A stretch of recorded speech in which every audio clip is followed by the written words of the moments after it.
Greetings, I am Reverend Yue McCormick, Head Minister of Enduzan, Perfect Dragon Mountain, Shinganji, True Vow Temple of the Nichiren Shu Sangha of the San Francisco Bay Area. In this four-part presentation, it is my goal to cover those things about the teachings of the Lotus Sutra that Nichiren Shu expects its clergy to know. I feel that this might also be of interest to dedicated lay practitioners, as well as those who are curious about Buddhism and would like to know more about its founder and the basic teachings and practices that he taught. I will note that material appearing in dark red rather than black is material that is either not covered or not covered in detail in the book History and Teachings of Nichiren Buddhism, published by the Nichiren Shu Text Editorial Committee. This is material that I personally feel is important for Nichiren Buddhist practitioners to be familiar with, especially clergy and lay teachers. Citations in the Lotus Sutra are taken from the Senchu Murano translation. I have also drawn from the book Introduction to the Lotus Sutra by Yoshiro Tamura. Now let's begin the first of the four parts, background and overview.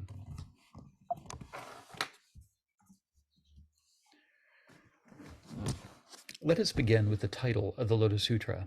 In Japanese, the word daimoku means title, and in Nichiren Buddhism, it refers specifically to the title of the Lotus Sutra.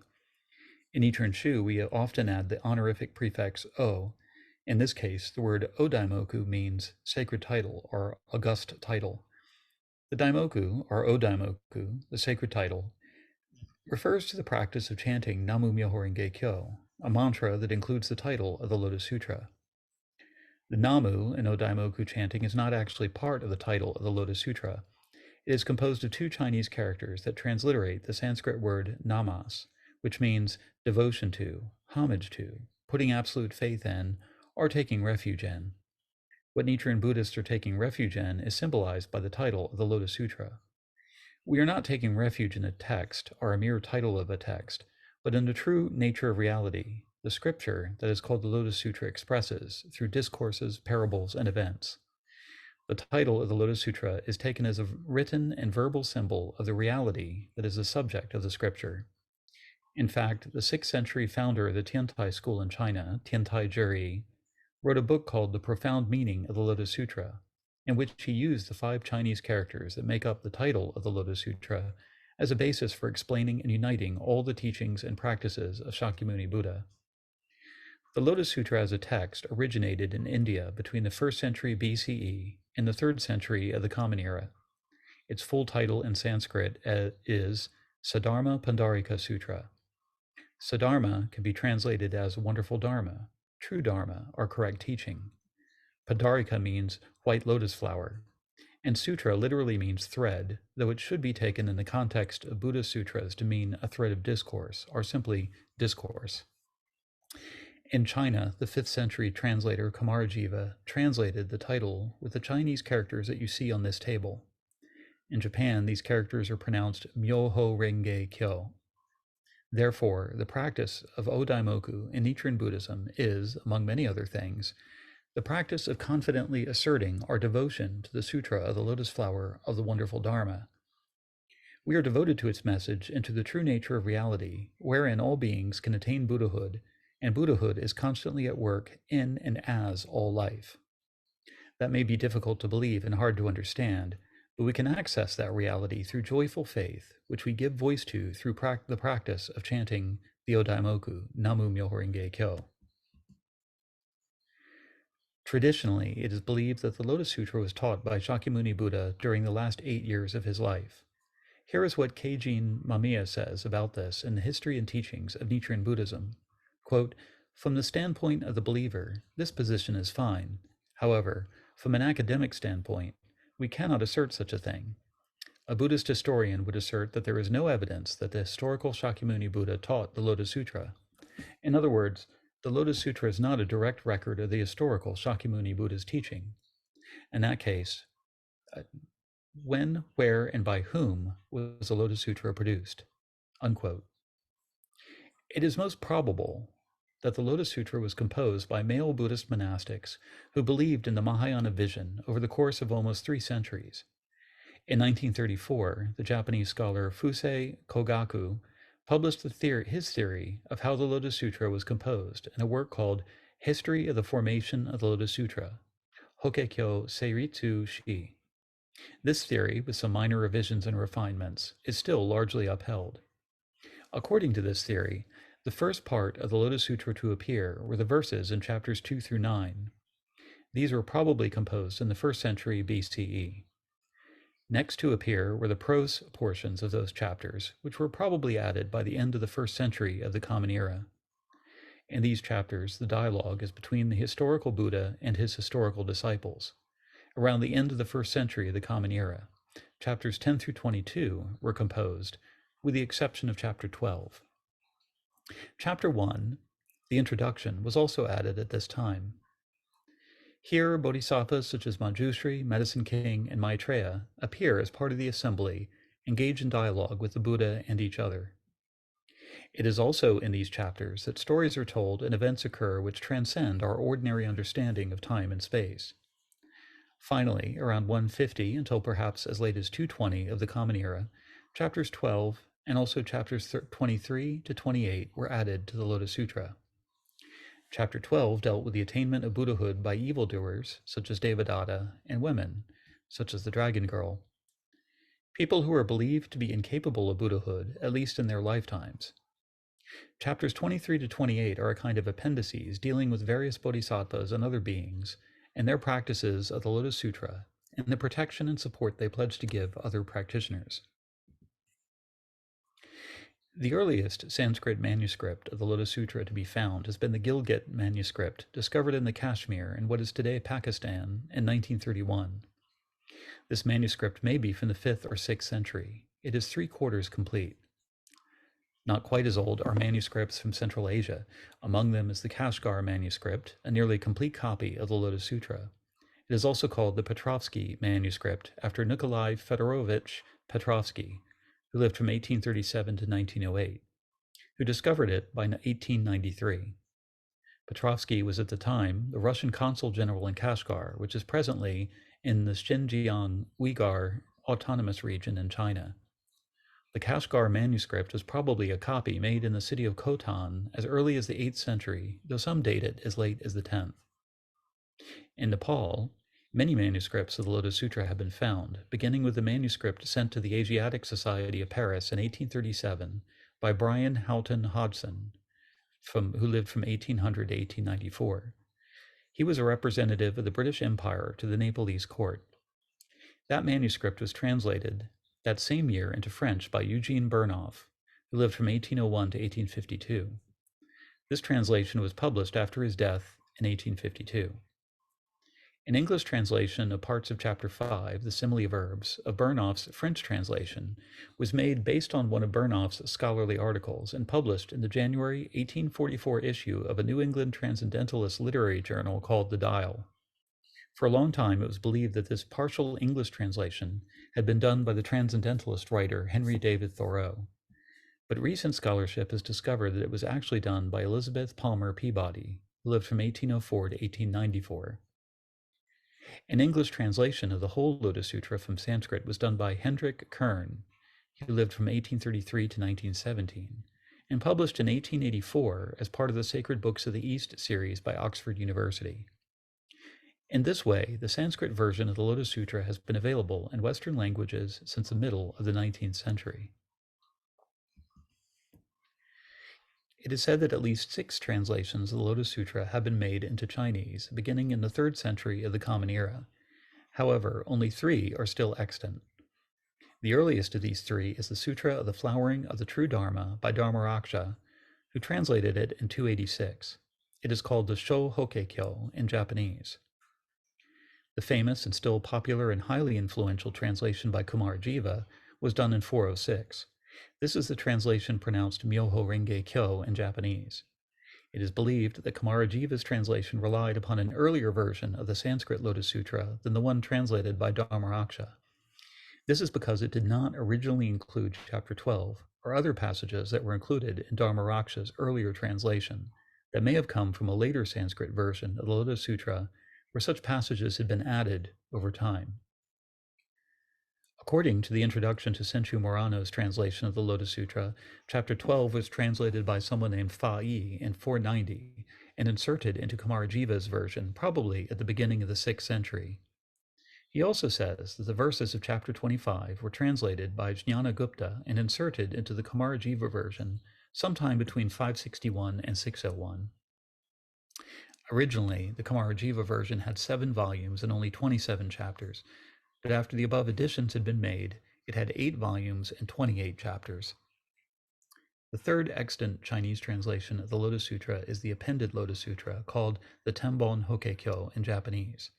It is very similar to the revised Kumarajiva version, except that it includes additional passages in the Simile of Herbs chapter, includes the Devadatta chapter as part of the Beholding of Stupa of Treasures chapter, places the Dharanis chapter after the Supernatural Powers of the Tathagata chapter, and places the Transmission chapter as the final chapter. This reordering makes the appended Lotus Sutra conform to the order of extant Sanskrit versions of the sutra. Jiri, the founder of the Tiantai school in China, Saicho, the founder of the Tendai school in Japan, and Nichiren Shonin based their faith and practice on the revised version of Kumarajiva's translation of the Lotus Sutra. Therefore, for the purposes of our own faith and practice, the Kumarajiva version of the Lotus Sutra is more important than any of the other translations or the Sanskrit versions. However, Keijin Mamiya, in the History and Teachings of Nichiren Buddhism, says, quote, "That being said, we have no intention of preventing your study of Buddhism from understanding the Lotus Sutra as one of the early Mahayana sutras. Only by combining approaches can one understand the necessity of the cornerstones of the teaching of the Lotus Sutra." Unquote. In Tiantai and Nichiren Buddhism, we sometimes speak of the threefold Lotus Sutra. The threefold Lotus Sutra consists of an opening sutra, the Infinite Meanings Sutra, the Lotus Sutra itself, and a closing sutra, the Contemplation of Universal Sage Bodhisattva Sutra. There are no extant Sanskrit versions of these sutras. It is currently believed that these sutras are composed in China. The Infinite Meanings Sutra claims that it was translated by a monk named Dharma Jatayashas during the reign of Emperor Xiao of the Southern Qi dynasty. This would mean that it was translated sometime around the year 481. The Contemplation of Universal Sage Bodhisattva Sutra claims that it was translated by a monk named Dharmamitra during the Yuanjia era. This would mean it was translated by the year 442. Supposedly, there were other translations, including one by Kumarajiva, but no other translation is extant.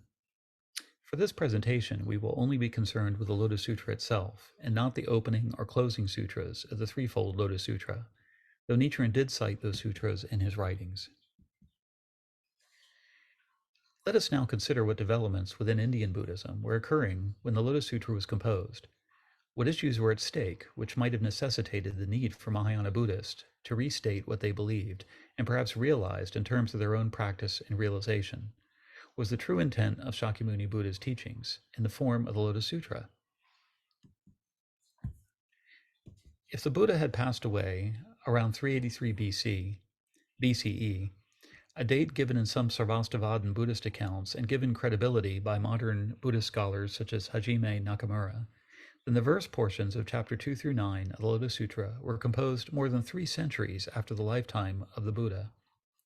The first century or so after the Buddha's passing is now referred to by some scholars as early Buddhism, wherein the Sangha was unified and the Tripitaka, or 3 baskets, were passed down through oral transmission.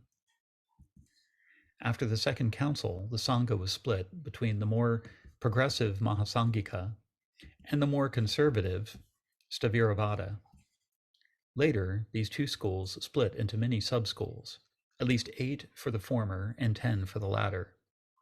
According to Robert Thurman, it was Masatoshi Nagatomi, who lived from 1926 to 2000, Harvard University's first full-time professor of Buddhist studies, who referred to these early pre-Mahayana schools of Buddhism in India collectively as Nikaya Buddhism. In Sanskrit and Pali, the word Nikaya means group or collection.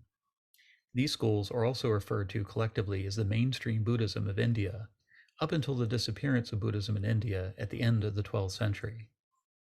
Within these Nikayas or schools, some began to teach and practice what they called Mahayana, or Great Vehicle Buddhism, by the 1st century BCE. It was also during that time that the sutras began to be written down. For instance, according to the Theravadan tradition, their oral transmission of the sutras, Vinaya, and Abhidharma were written down in the Pali language at the Fourth Buddhist Council held in 25 BCE in Sri Lanka. In Nikaya Buddhism, what Mahayana Buddhists would later term Hinayana, or small vehicle Buddhism, in Japanese Shoujo, the practitioners are known as Shravakas, Shoman in Japanese, which means voice hearers, because they are those who hear the voice of the Buddha and follow his teachings. Their goal is to become arhats, or worthy ones, who attain nirvana by rooting out all defilements of greed, hatred, and ignorance from within themselves, and upon death attain final nirvana, so that they will never have to be reborn again. Nikaya Buddhism also recognizes a type of practitioner called a pratyeka Buddha, or privately awakened one, dokukaku, or byakushibutsu in Japanese. These are people who live in a time and place where there is no Buddha, Dharma, or Sangha, but they are able to achieve nirvana through their contemplation of causes and conditions. For this reason, they are also called pratyaya Buddha, or one awakened to conditions, Ingaku in Japanese. Mahayana Buddhism, the great vehicle, called Daijo in Japanese, held forth a different ideal, that of the Bodhisattva, in Japanese Bosatsu, who strive to build up enough merit and wisdom over countless lifetimes so that they can attain Buddhahood and enable not only themselves but other people to attain liberation from the sufferings of birth and death. Though taking up the way of the Bodhisattva was recognized as a theoretical possibility in Nikaya Buddhism, it was the Mahayana Buddhists who presumed that this was a viable path that could be taken up by those who, out of compassion for all beings, aspired to Buddhahood.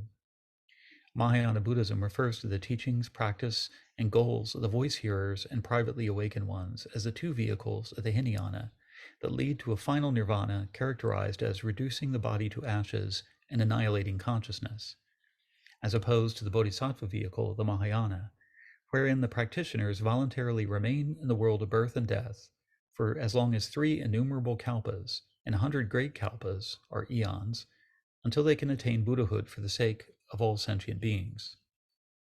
Therefore, with the appearance of the early Mahayana Sutras by the 1st century BCE, there were 3 vehicles that were recognized as alternative approaches to the practice of Buddhism. Another issue that the Lotus Sutra addresses is the identity of the Buddha whom practitioners should take refuge in. During the lifetime of Shakyamuni Buddha, Buddhists were able to take refuge in a living Buddha. But after his final nirvana, it seemed as though people were living in a Buddhaless world. One could symbolically take refuge in the Buddha's shariras, or relics, that were enshrined in stupas, or in the idealized memory of the Buddha. But practitioners felt a need to take refuge in a Buddha who they could meet face to face. In Mahayana Buddhism, this was particularly important, because in order to become a bodhisattva, one needed to meet a Buddha face to face, state one's vow to that Buddha that one aspired to Buddhahood, and receive a prediction from that Buddha that one would attain Buddhahood in the future after many lifetimes of cultivation as a bodhisattva. If one could not meet a living Buddha, how could one be sure that one was in fact a bodhisattva? One solution was to aspire to be reborn in the Tushita heaven, where a Maitreya bodhisattva awaits the proper conditions so he can be reborn in the Saha world and attain Buddhahood as the future Buddha. In that way, as part of Maitreya's heavenly entourage, one can be guaranteed to be with Maitreya Buddha in the future. Other Mahayana Buddhists aspired to be born in other worlds or pure lands where there were still living Buddhas present, such as the Pure Land of Ultimate Bliss, presided over by Amitabha Buddha, or the Pure Emerald World of Medicine Master Buddha. Others aspired to have visions of Vairochana Buddha, said to preside in the Lotus Treasury World, or the Pure Land of Eternally Tranquil Light. Vairochana is also called Mahavairochana, who is known as Dainichi, or the Great Sun Buddha in Japan. Vairochana Buddha is believed to be an idealized cosmic Buddha, of whom the historical Shakyamuni Buddha is but an emanation. The Lotus Sutra, therefore, arose at a time when 2 questions needed to be answered. 1. Can practitioners of the 2 vehicles attain Buddhahood? Is Buddhahood restricted to a small group of bodhisattvas? If that is so, then why were the Buddha's closest historical disciples unable to attain Buddhahood? Were they deficient in wisdom and ability as practitioners? Or is the Buddha unable to get them to aspire to Buddhahood? 2. Which Buddha should be taken refuge in? Should it be the historical Shakyamuni Buddha of this Saha world, even though he is no longer with us, having attained final nirvana? Should it be Maitreya Buddha in the future? Should it be the Buddha of another world like Amitabha, our medicine master? Or should it be a primordial cosmic Buddha like Vairocana or Mahavirocana? The Lotus Sutra offers solutions to these two questions. According to Tiantai Jiri, the Lotus Sutra can be divided into the first 14 chapters called the Trace Gate, or Shakuman in Japanese, and the latter 14 chapters called the Original Gate, or Honman in Japanese. Sometimes these are referred to as the theoretical section and the essential section. In the Trace Gate is expounded the doctrine of opening the three to reveal the one, Kaisan Kenichi in Japanese, by which is meant opening the three vehicles to reveal that there is really only one vehicle leading to Buddhahood for all Buddhist practitioners. This means that even the practitioners of the two vehicles, including the Buddha's disciples who believe they had become arhats, will ultimately attain Buddhahood.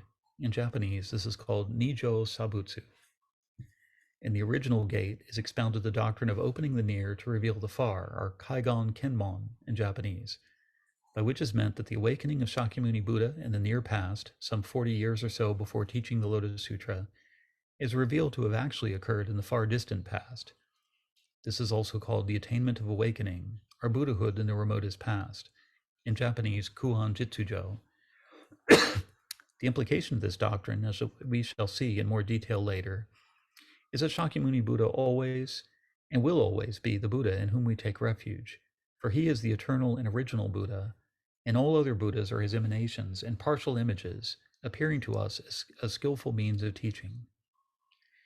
Tiantai Jiri also taught the principle of opening the traces to reveal the origin, in Japanese Kaishaku Kenpon, wherein the true meaning of the Trace Gate's one vehicle teaching by the historical Shakyamuni Buddha to his historical disciples is fully brought out in the Original Gate's teaching by the original Shakyamuni Buddha of his attainment of Buddhahood in the remotest past. Another way in which the Lotus Sutra can be divided according to its content is into three sections. The first section is the introduction, or preface, consisting, naturally enough, of just chapter 1, introductory. The main discourse consists of chapters 2 through 17, or at least the first half of 17. The concluding section, which deals with the transmission of what was taught in the main discourse, consists of the latter half of chapter 17 through to the end of the sutra, chapter 28. The Trace Gate and Original Gate can each be divided into three sections as well. In this case, the first chapter is the introduction of just the Trace Gate. The main discourse of the Trace Gate, dealing with the one vehicle, consists of chapters 2 through 9, and the concluding section consists of chapters 10 through 14. The Original Gate's introduction consists of the first half of chapter 15. Its main discourse is called the one chapter and two half chapters. The one chapter refers to the entire 16th, the duration of the life of the Tathagata chapter. The two half chapters are the last half of the 15th, the appearance of Bodhisattvas from underground chapter, and the first half of the 17th, the variety of merits chapter of the Lotus Sutra.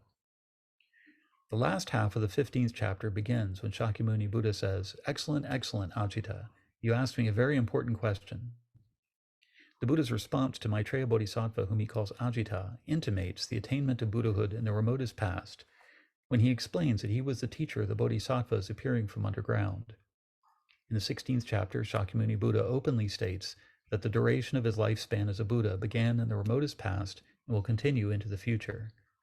In the first half of the 17th chapter, the Buddha expounds the great merit obtained by the Bodhisattvas upon hearing the eternality of the Buddha's lifespan, and Maitreya Bodhisattva responds with verses of appreciation.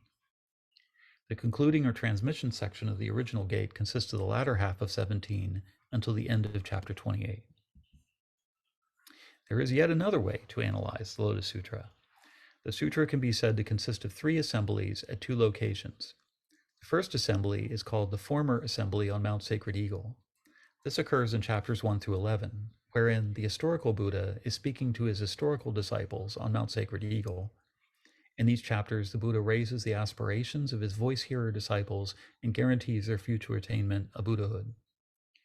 In chapter 11, Beholding the Stupa of Treasures, a stupa decorated with 7 treasures springs up from the earth and hangs in the sky before Shakyamuni Buddha. A loud voice is heard from within the stupa verifying the truth of Shakyamuni Buddha's teaching. Excellent, excellent. You, Shakyamuni Buddha, the world-honored one, have expounded to this great multitude the Sutra, the lotus flower of the wonderful Dharma, the great wisdom of equality, the Dharma for bodhisattvas, the Dharma upheld by the Buddhas. So it is, so it is. What you, Shakyamuni Buddha, the world-honored one, have expounded is all true. On behalf of the 4 assemblies, Great Eloquence Bodhisattva asks Shakyamuni Buddha about the stupa and the voice within it. The Buddha tells the assembly that inside the stupa is enshrined the perfect body of many treasures Buddha, who made a vow that even after his final nirvana, he would appear to testify to the truth of the Lotus Sutra if anyone should teach it after his passing. Great Eloquence Bodhisattva then asks to see Many Treasures Buddha. Since Many Treasures Buddha has also made a vow that he would allow his stupa to be open to reveal his body, if the Buddha who teaches Lotus Sutra recalls all his emanation bodies of the 10 directions, Shakyamuni Buddha proceeds to do this. First, he purifies the Saha world, then he purifies 200 billion more worlds, and then purifies another 200 billion worlds. Then he recalls all his emanations, ascends into the sky, and opens the stupa of treasures. At the invitation of Many Treasures Buddha, Shakyamuni Buddha enters the stupa himself. Shakyamuni Buddha then uses his supernatural power to raise the entire assembly into the sky as well. This is the beginning of the assembly in space. It continues until the end of chapter 22, Transmission. It is during the assembly in space that the original Bodhisattva disciples of Shakyamuni Buddha appear from underground, prompting Shakyamuni Buddha's revelation that his Buddhahood was attained in the remotest past. Nichiren Shonin points out that it is only in chapters 15 through 22 that the Bodhisattvas appearing from underground are present to hear and receive the eternal Buddha's teaching concerning his attainment of Buddhahood in the remotest past, that is to be transmitted to the people living in the latter age after the historical Shakyamuni Buddha's final nirvana. Finally, the latter assembly on Mount Sacred Eagle occurs in chapters 23 to 28.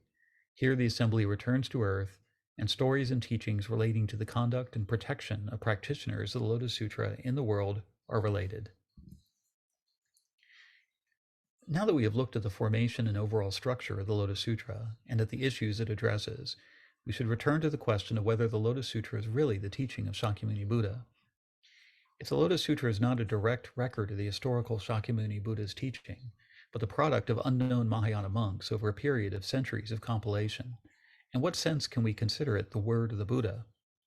As Keijin Mamiya asks, if we are asked, should we only consider sutras that we can affirm were taught by the historical Shakyamuni Buddha as legitimate Buddhist sutras, how shall we answer?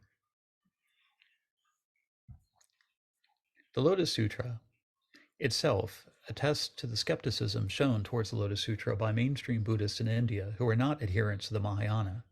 In chapter 13, it is predicted that those who uphold the Lotus Sutra will be met with the following accusations and derision. They made that sutra by themselves in order to deceive the people of the world. And they will despise us, saying to us ironically, you are Buddhas, but we will endure all these despising words. However, the famed Japanese Buddhist scholar Yoshiro Tamura has pointed out that if it is said that Mahayana is not the words of the Buddha, the same has to be said of the early sutras. He said that because pre-Mahayana discourses were written down no earlier than the Mahayana Sutras. And such works as the Pali Canon or the Chinese Agamas also show evidence of development over time. Nevertheless, Mahayana Sutras in general, and the Lotus Sutra in particular, presume the existence of earlier teachings, which go back to the time of the historical Buddha and the teachings of early Buddhism that predate Nikaya Buddhism. They are clearly a later development. So the question remains, is the Lotus Sutra legitimate Buddhist teaching, or an innovation out of keeping with the historical Buddha's teaching and intent? Yoshiro Tamura has also spoken of modern Mahayana Buddhists' response to this question. A new tendency has emerged in which an attempt is made to reaffirm the faith of Buddhism by reinterpreting the meaning of the words of the Buddha. Accordingly, the words of the Buddha need not necessarily be understood to be Shakyamuni Buddha's exact words, but should be taken as what he truly meant. And Even if Mahayana Buddhism, for example, was formed much later than the early and sectarian forms of Buddhism, if it conveys an authentic intent of Shakyamuni Buddha, we can say that it is truly the words of the Buddha. Keijin Mamiya concurs, saying, the creators of the Lotus Sutra had absolute confidence that they were following the original will of Shakyamuni Buddha, and in that sense, we can certainly think of the Lotus Sutra as the teaching of the Buddha.